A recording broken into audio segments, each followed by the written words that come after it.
গত ২৬শে জুলাই রোজ শনিবার সিরাজগঞ্জ জেলার নদী বিধ্বস্ত যমুনার উপকূল ঘেঁষে গড়ে ওঠা ঐতিহ্যবাহী কাজীপুর উপজেলার চুরিতাডাঙ্গা ইউনিয়নের ইছামতি কুলঘেঁষা চরভাঙডাঙ্গা গ্রামের জরাজীর্ণ পুরাতন নয়াপাড়া জামে মসজিদে আর্ন অ্যান্ড লিভের পক্ষ থেকে দুইটি উন্নতমানের BRB লাভলি ফ্যান বিতরণ করা হয়।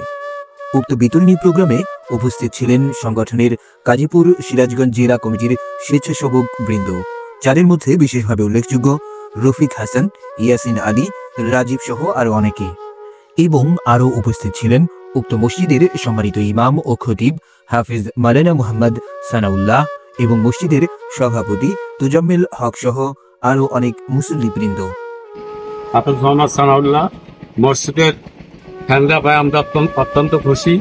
সেই হিসাবে মুসল্লিদের পক্ষ থেকে আমরা এদিকে অনেক অনেক এবং তার জন্য দোয়া করি আল্লাহ তাআলা যেন ওনাকে আরো দান করার তৌফিক দান করেন। উক্ত প্রোগ্রামে ফ্রিডে ইয়াসমিন জেসি আপু এর দিক নির্দেশনায় আর্ন অ্যান্ড লিভের ফাউন্ডেশনের পক্ষ থেকে আমরা সকলের কাছে ফ্যান দুটি হস্তান্তর করি।